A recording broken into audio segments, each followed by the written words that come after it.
Huh. Huh.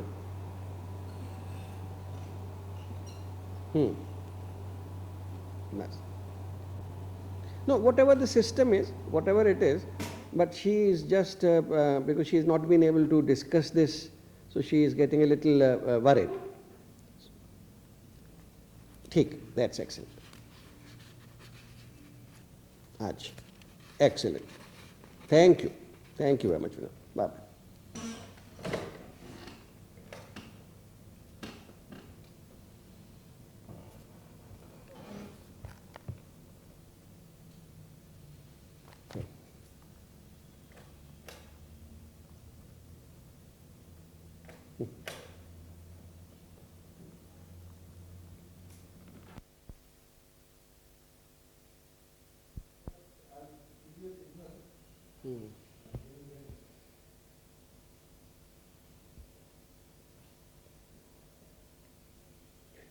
Yes, this is true that ITC have been the first commercial house, perhaps the pioneers, in institutionalizing guru-shishya parampara, at least in the post-independent era of our country. But this is a very small effort in the sense that the field is enormous, very large. We are handling at a time at best about 18-20 students of advanced music and perhaps turning out 3 or 4 products who operate at the national level maybe after 10-15 years of training. But this is just a drop in the ocean. What we need in the country is perhaps hundreds of such institutions.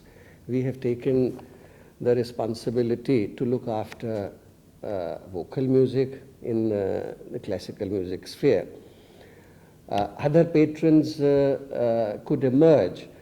Someone looking after instrumental music in Hindustani section, another perhaps looking after the classical dance forms, yet another to take up the Carnatic area, both in vocal and instrumental music. It's such a large field. So this is certainly an important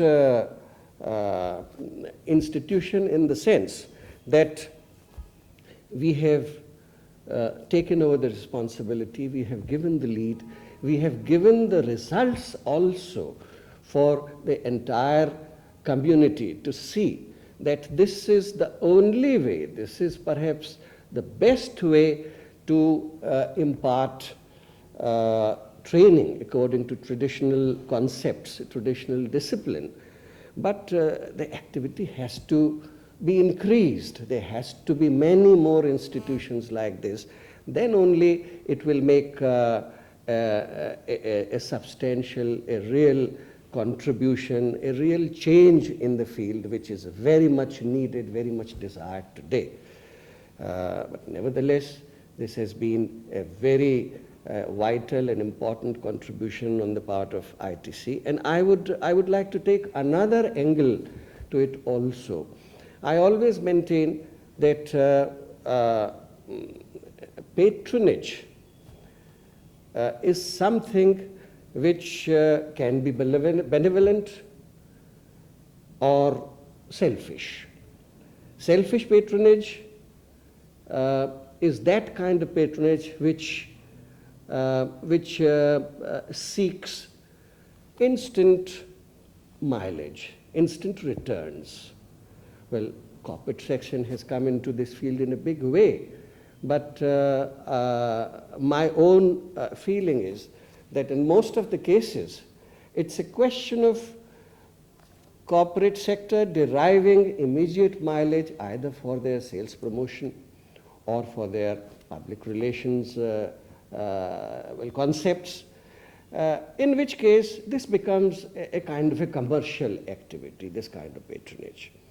I am looking for benevolent patronage, where it's a long-term involvement of the patron, where he is not looking for immediate gains, where he is basically concerned about the benefit to the field. And I would say that this institution, Sangeet Research Academy, is perhaps one example today where the patron is a benevolent patron. So this is a very important distinction, and I think this is where the patrons have to see the distinction and come forward with benevolence, with real concern that something good has to be done in the field, the good is needed. We a separate subject. इसी किस्म का मध्यम लगाने का कुछ तरीका उसका लगा, मध्यम पे बहुत ज़रूरत पूर्वी जैसा है, उससे पूर्वी ठाट का ही है। थोड़ी देर का है ना? हाँ, थोड़ी देर का है। मुसीबत हो रहा था उसको, उसका सुनने के बाद वो पूर्वी गा ठाट एक है, ठाट एक है, पुरिया कल्याण और पूर्वी गाँव या पुरिया कल्याण पुरिया कल्याण अलग होगा, कल्याण है ना वो ठाट नहीं पूर्वी गाने के बाद पुरिया धनुषी गाओ, मज़ा आ जाएगा एकदम पूरा आधा एक आज कला है। एक ही जैसा कल नतीजे इसके पास थे वो जैसे ना वो बसंत गाने के बाद तुम परज गाना शुरू करो। हाँ हाँ बहुत मुसीबत। और एक चीज़ सुना कि पुरिया के बाद पुरिया मारवा के बाद सोहनी गाना बड़ा मुश्किल। मुझे कोई मुश्किल नहीं होता सोहनी गाने।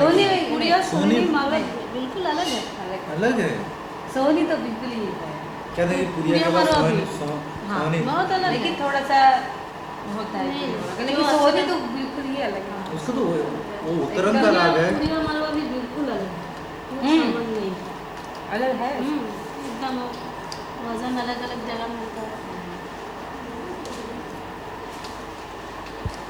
सबसे ज़्यादा मुझे कंफ्यूजन होता है ये में सुरमलार और मल्हार उनके राग में हमारा मेरे को पड़ा जाता है।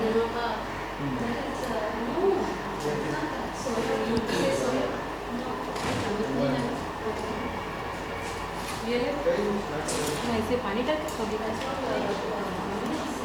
Thank you.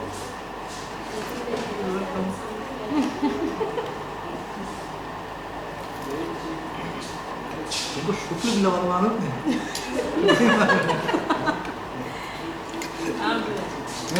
अब हुआ मालूम है? नहीं मालूम। अभी लच्छा साग भी लगा मालूम है? नहीं लच्छा साग क्या है? कटोरी। लच्छा साग बिलावल। तो कोई भी नहीं गाता, कोई गाता है, कोई नहीं। धुलिया मरफर मान। गुरुजी गाते हैं ना। बुआ जी बहुत अच्छा गाते हैं। और बुआ जी की तालीम बहुत अच्छी। Should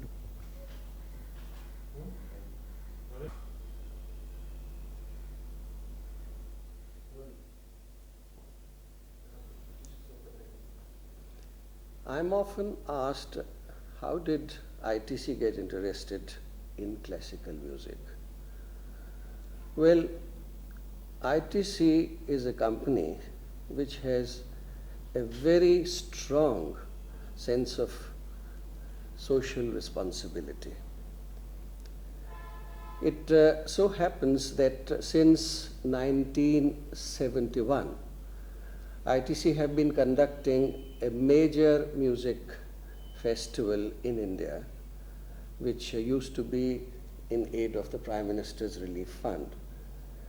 And I would say that through this festival, they have been mainly responsible in awakening the interest for classical music in Delhi. And therefore, they were identified as patrons of art, particularly in the field of Indian classical music.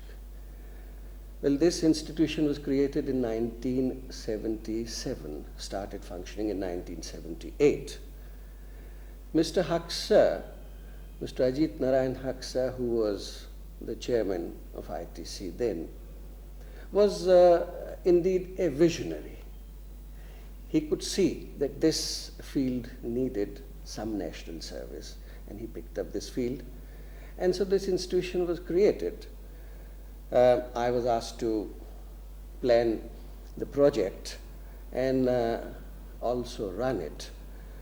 Well, this, I would say, has been a pioneering effort in this field.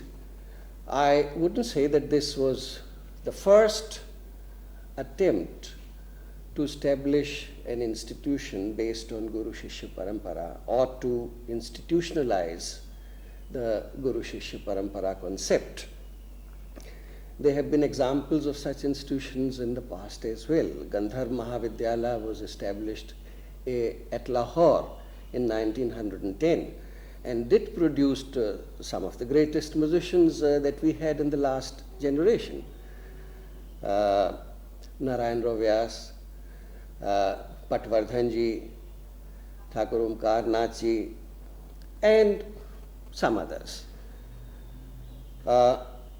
Later, in early 20th century, in 30s perhaps, this Marist College, now known as Bhatkande College of Music, was also established by Dr. Ratanjankar, Pandit S.N. Ratanjankar. And it also produced some of good musicians, great musicians. In fact, Gendeji, K.G. Gende, earlier they were a team, Gende Bhatt. They were one of the most prominent, most learned musicians produced by that college. So it also produced musicians, performing musicians of high caliber. But somehow in the post-independent era of our country, we haven't had any other example. And from that point of view, I would say that this has been a pioneering attempt to institutionalize guru-shishya parampara. And the results have been fairly satisfactory, good. We have produced performing musicians of a very high order. In fact, some of our products are accepted as very accomplished performers at the national level. But I would still say that this is just a drop in the ocean. The sphere of Hindustani music, both Hindustani system and the Carnatic system, is so large that it cannot be looked after, or the tradition cannot be simply preserved by one or two such institutions. There has to be a number of similar institutions. I would personally be looking forward to the day when other industries, commercial houses, or philanthropists come forward and establish similar institutions, someone looking after the field of instrumental music, someone taking up the classical dance styles, someone taking up the Carnatic music responsibility. And unless there are a number of similar institutions, the effect, the result will not be substantial. But we have certainly given the lead, and the results should encourage other patrons. Now, talking of patrons, I think we must make a very clear distinction in the definition of patronage. Well, it is true that performing arts can only flourish and have always flourished with patronage. But it has to be benevolent patronage. It has to be enlightened patronage. Somehow, today, the word patronage is used for any support that anybody gives for any activity in the field of music. I don't think that is the correct way to define patronage. Today we see that the corporate sector has come into the field of performing arts in a very big way. But I would say by and large, their participation in this field is for selfish interests. They want quick returns from it. They want immediate mileage. They arrange festivals in a very big way, very large festivals, most of the time engaging the superstars and the same stars again and again all over at different places. Now, I can't understand how this will develop a tradition.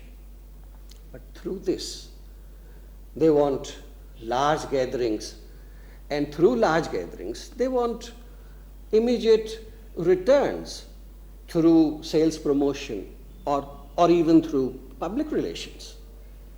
Classical music today has become one of the most popular, one of the most prestigious activities.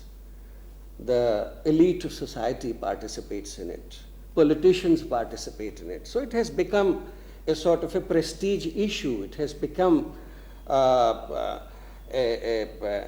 sort of a status symbol to be seen in important classical music gatherings. Now, if you support any such activity, it is basically for public relations.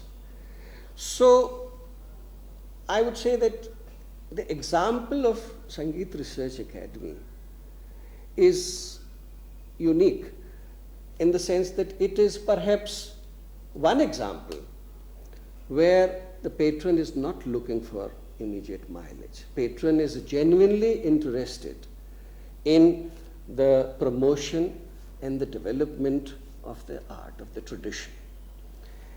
And of course the mileage will be there, the returns will be there, the goodwill will be there. But one has to be patient, and therefore I describe this as enlightened patronage.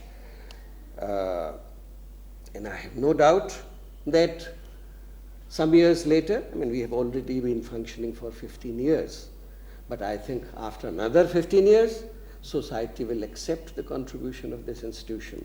Public will realize what a great service this has been, and then probably the ITC will benefit the most. The corporate image will really be established through this medium.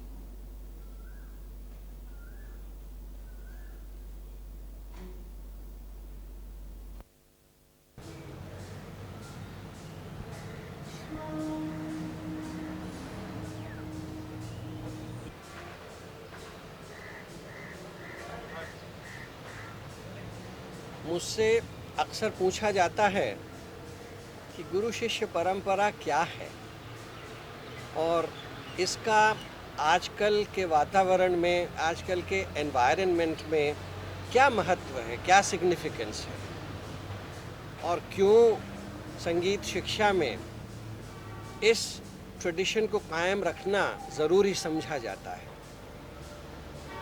अब गुरु शिष्य एक ऐसा relationship है जिसको हम चंद शब्दों में नहीं बता सकते। ये एक संबंध है, एक लाइफ लॉन्ग रिलेशनशिप है और इस कला के लिए इस संबंध का होना बहुत ज़रूरी हो जाता है। आजकल पढ़ाई लिखाई तो क्लासरूम में भी होती है, ट्यूशन से भी होती है, लेकिन एक टीचर और स्टूडेंट का रिलेशन जो है वो बिल्कुल दूसरा है गुरु और शिष्य के मुकाबले। गुरु एक बहुत समझिए एक शिष्य के लिए गुरु ही नहीं है, भगवान है, उसका पिता है, सब कुछ है और अपनी पूरी जीवन साधना, जीवन के लक्ष्य का पूरा एक भार शिष्य जो है वो गुरु के ही कंधों पर डालता है। इस वजह से गुरु की जिम्मेदारियां बहुत ख़ास एक बनती हैं जिसको उन्हें निभाना ज़रूरी हो जाता है। अब हम चाहते ये हैं कि हम गुरु से विद्या ग्रहण करें। विद्या जो है वो एक गुरु की संपत्ति है, वेल्थ है, ट्रेजर है उसका। वो किस तरह से अपनी संपत्ति को कौड़ियों के दाम या किसी भी कीमत में किसी को दे सकता है। It is therefore there has to be an emotional relationship between the master and the pupil. गुरु को हमको इमोशनली अराउज करना पड़ेगा कि उसमें ये एक ख्वाहिश ही नहीं बल्कि एक लगन पैदा हो कि उसको अपने शिष्य को तैयार करना ही है, ये उसकी जिम्मेदारी है, ये उसके जीवन का एक लक्ष्य है। और इसको, इस जिम्मेदारी को समझने के लिए एक शिष्य को सभी कुछ अपना गुरु को अर्पण कर देना ज़रूरी हो जाता है।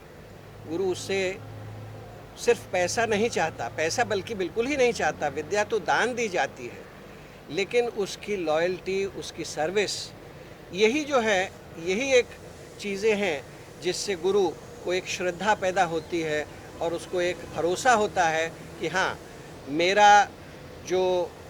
मेरी जो संपत्ति है वो इसके पास कायम रहेगी और मेरा नाम ये मेरा शिष्य रोशन करेगा। तो ये रिलेशनशिप पैदा करने के लिए ये बहुत ज़रूरी है कि हम कई वर्षों के लिए गुरु और शिष्य को साथ रखें और उसी तरह से शिक्षा दिलवाएं जिस तरह से पुराने ज़माने में होती थी कि गुरु ये समझे कि ये मेरा बेटा है, ये मेरी जिम्मेदारी है, और शिष्य